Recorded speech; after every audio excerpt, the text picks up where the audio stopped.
Assalamualaikum warahmatullahi wabarakatuh.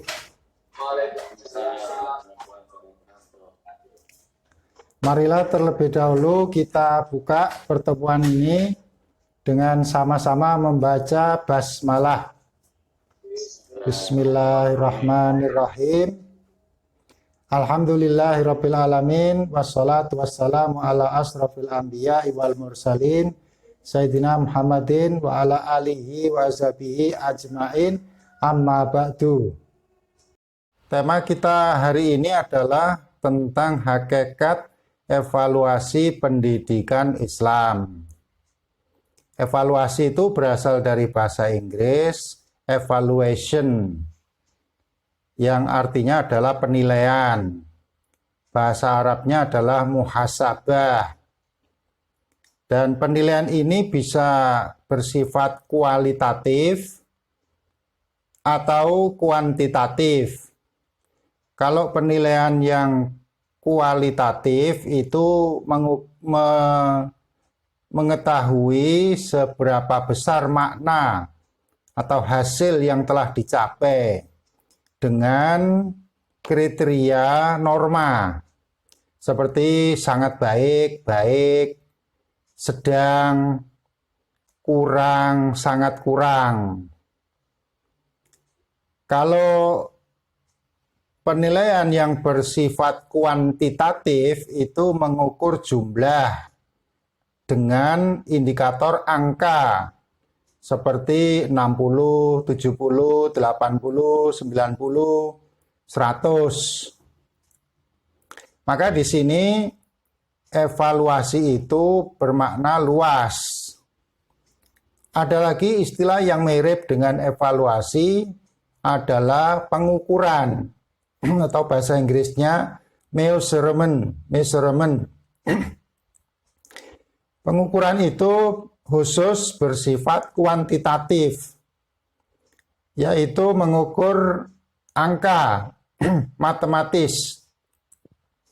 Seperti berapa berat badannya, apakah 60 kg, 70, 80 sudah berat ya. Kemudian tinggi badan, berapa 150, 160, 170, di atas itu berarti tinggi. Rata-rata orang Indonesia ya 160 sampai 170. Itulah pengukuran. Dan kenapa dalam pendidikan itu penting dilakukan evaluasi? Agar dapat diketahui sejauh mana keberhasilan peserta didik dalam mengikuti proses pembelajaran. Dari mulai pertama sampai terakhir. Kalau tidak ada evaluasi, tidak tahu seberapa besar dia sudah menguasai pembelajaran yang disampaikan. Kalau sudah menguasai, tindak lanjutnya adalah meneruskan materi tahap berikutnya, jenjang berikutnya. Dan tidak pindah ke satu materi sebelum benar-benar menguasai materi yang sebelumnya. Kemudian yang kedua, pentingnya evaluasi itu adalah untuk menghasilkan pendidikan yang profesional. Karena evaluasi hasil belajar itu merupakan prasyarat dari proses pembelajaran yang baik oleh guru yang profesional. Maka ada kegiatan evaluasi. Kalau di sekolah itu ada harian yang disebut dengan formatif. Ada juga mingguan. Ada semesteran. Kalau kita di sini dibagi menjadi dua. Evaluasi tengah semester dengan evaluasi akhir semester. Nanti semua hasil evaluasi tadi, yang formatif maupun yang sumatif dan semester, itu digabung dibuat rata-rata nilai akhirnya berapa. Yang ketiga, alasannya kenapa kita perlu melakukan evaluasi adalah untuk meningkatkan kegiatan manajemen pendidikan yang meliputi planning, perencanaan, programming, membuat program, organizing, mengelola, actuating, melaksanakan, controlling, mengawasi, dan evaluating. Ini evaluatingnya di sini adalah kegiatan penilaian dalam sistem manajemen yang baik. Kalau dihilangkan evaluatingnya itu berarti tidak bermutu manajemennya. Padahal kita sekarang ini dituntut untuk melaksanakan manajemen berbasis mutu, quality assurance. Selanjutnya apa manfaat atau fungsi evaluasi itu? Baik bagi guru, orang tua, siswa maupun masyarakat. Bagi guru, evaluasi itu juga penting walaupun dia yang melakukan, evaluatornya. Terutama untuk apa?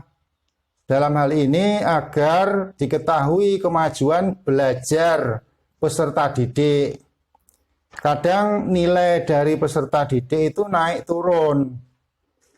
Ya, dan dari evaluasi itu diketahui grafiknya. Apakah dia mengalami peningkatan menjadi lebih baik atau mengalami kemenurunan. Jadi lebih rendah nilainya. Kalau maju, meningkat, maka perlu dipertahankan. Kalau menurun, maka perlu diberi semangat agar mengejar ketertinggalan. Yang berikutnya, evaluasi bagi guru itu penting agar diketahui kedudukan peserta didik dalam kelompoknya, dalam kelasnya. Kalau satu kelas itu ada 30 orang misalnya, posisi si fulan itu dibandingkan dengan yang lainnya bagaimana?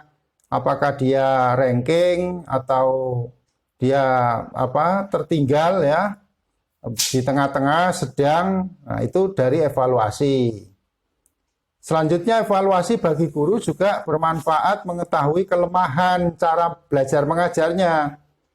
Mungkin materinya terlalu berat, terlalu sulit, sehingga nilai dari peserta didiknya itu kecil-kecil ya, nilainya rendah, di bawah rata-rata semua.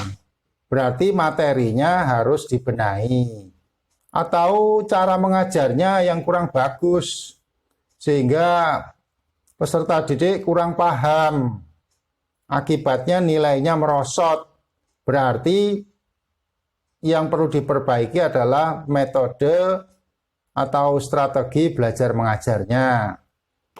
Juga penting untuk mengetahui proses belajar mengajar dan menetapkan siapa yang berhak lulus atau tidak, yang naik kelas atau tidak dari evaluasi itu. Kemudian yang berikutnya, fungsi evaluasi bagi orang tua.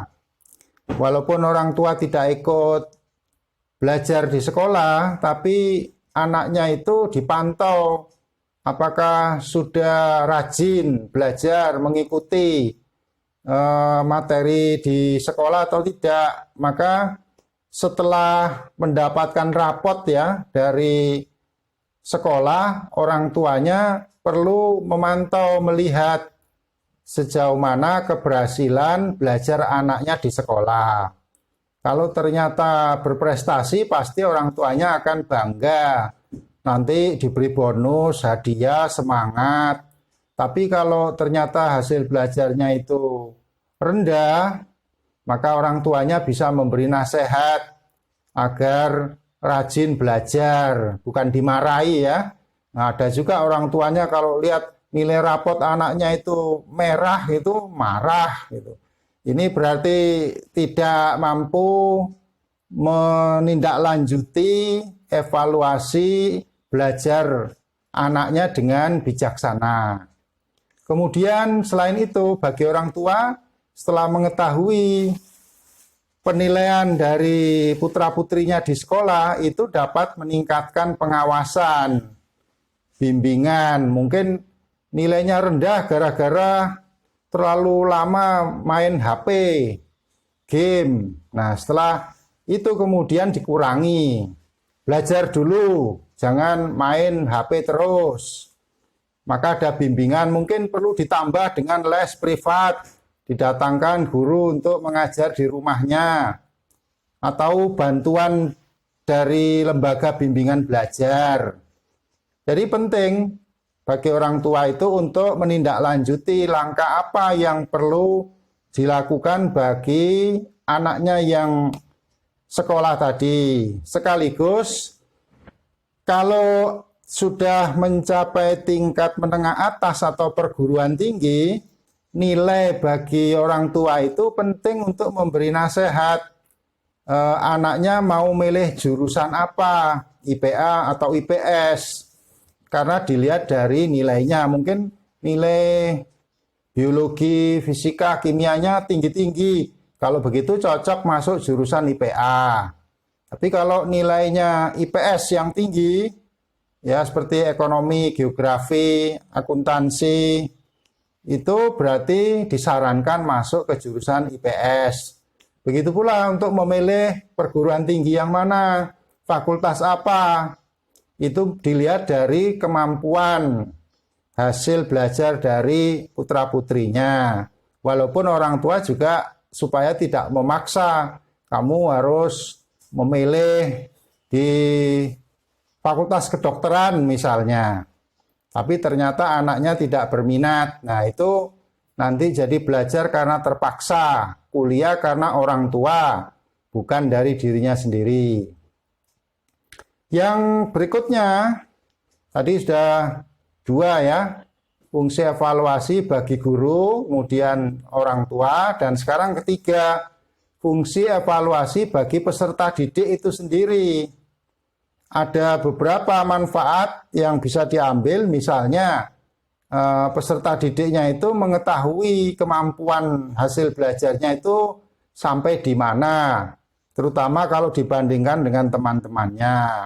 Kalau sudah tahu kemampuannya, apakah tinggi atau rendah, baik atau kurang, itu nanti dia bisa memperbaiki cara belajarnya dan mencari jalan bagaimana memotivasi dirinya agar nilainya nanti meningkat lebih baik dari yang sebelumnya.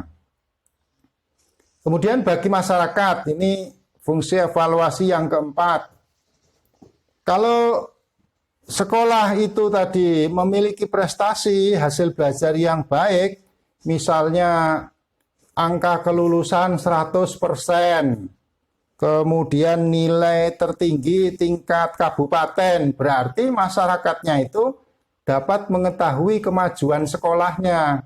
Wah, sekolah ini termasuk bonafit, favorit, unggul, karena peserta didiknya itu berprestasi, nilainya bagus-bagus, aktif dalam kegiatan di masyarakat, dan kompetensi belajarnya teruji dengan baik. Kemudian ada kegiatan lomba atau pertandingan dengan sekolah lain selalu menang. Itu berarti masyarakat kan bisa menilai, apalagi sekolahnya itu memiliki status akreditasi unggul A. Maka predikat dari akreditasi itu menjadi kepercayaan bagi masyarakat terhadap sekolah tadi.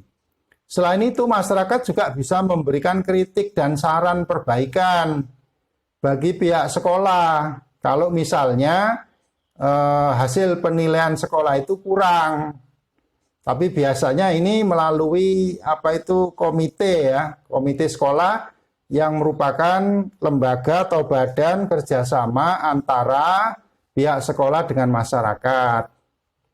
Kemudian bisa juga masyarakat itu meningkatkan partisipasinya dalam membantu sekolah atau lembaga pendidikan. Ya, seperti kalau sekolahnya itu tidak memiliki perpustakaan yang layak, maka masyarakat ikut memikirkan, membantu, mendirikan perpustakaan yang layak. Sekarang bagaimana dengan konsep atau pandangan pendidikan Islam terhadap evaluasi ini? Kalau dalam Islam itu ada juga anjuran untuk selalu mawas diri. Dalam satu ungkapan disebutkan hasibu anfusakum qabla an tuhasabu. Saya belum bisa memastikan ini apakah hadis Nabi atau ungkapan dari para sahabat, ya, dari sahabat Nabi, tapi isinya adalah agar kita menilai, ya, muhasabah diri kita sebelum kita dinilai oleh Allah. Ada yang mengatakan sholatlah sebelum kalian disolati. Berarti kita harus beramal baik sebelum nanti kita kemudian diperhitungkan amal kita di akhirat. Dan penilaian dalam pandangan Islam itu bukan mementingkan aspek lahiriah, ya, karena Rasulullah bersabda, innallaha la yanduru ila suwarikum wala ila ajsamikum. Sesungguhnya Allah tidak melihat atau menilai bentuk tubuh dan jasmani seseorang. Innama yanduru ila qulubikum wa a'malikum. Sesungguhnya Allah itu melihat atau menilai hati dan amal perbuatan seseorang. Itulah yang dinilai, ya. Jadi penilaian dalam Islam itu lebih bersifat kepada amal, kemudian perbuatan, dan yang terbersit di dalam hati, pikiran, melalui niat untuk berbuat, ya, kebaikan. Dimensi penilaian dalam Islam itu sebenarnya bukan hanya dunia saja, melainkan untuk kepentingan akhirat. Karena dunia itu ibarat tempat kita bertanam, panennya adalah di akhirat. Maka barang siapa yang beramal baik di dunia, meskipun sekecil biji sawi atau atom, pasti akan mendapatkan balasannya di akhirat nanti. Begitu pula sebaliknya, barang siapa yang beramal kejahatan, walaupun sebesar biji sawi atau atom, pasti nanti akan mendapat balasannya di akhirat.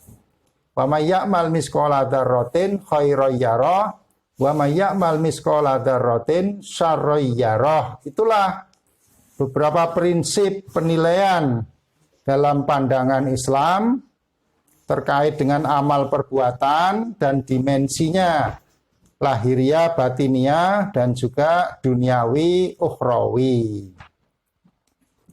Saya kira ini penting untuk kita pahami, menambah wawasan bagi kita, agar dalam evaluasi itu tidak hanya mengejar prestasi, ya, seperti kuliah hanya mencari nilai saja supaya cum laude menjadi juara atau dianggap paling tinggi nilainya. Tapi lebih dari itu adalah perilakunya, ya. Perilakunya itu juga harus mencerminkan ilmu yang dipelajarinya. Ya, buat apa kalau ilmu tanpa amal tidak dilaksanakan? Pendidikan agama Islamnya nilainya tinggi 90, tapi di rumah tidak sholat. Nah, buat apa?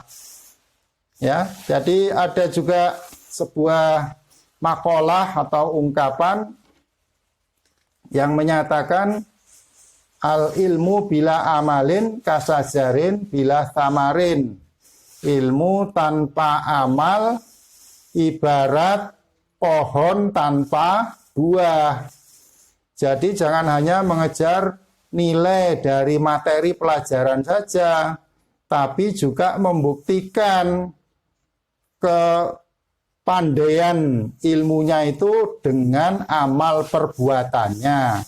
Sudah berapa banyak orang yang pandai dari lulusan perguruan tinggi sampai ke pasca sarjana, jabatannya tinggi, orangnya kaya tapi korupsi.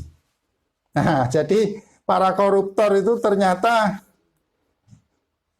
yang ditangkap bukanlah orang yang miskin, yang pendidikannya rendah, tapi ilmunya tinggi ya, sarjana, jabatannya tinggi, bahkan dari basis Muslim, tiba-tiba kok ada yang di OTT, operasi tangkap tangan, tidak disangka-sangka.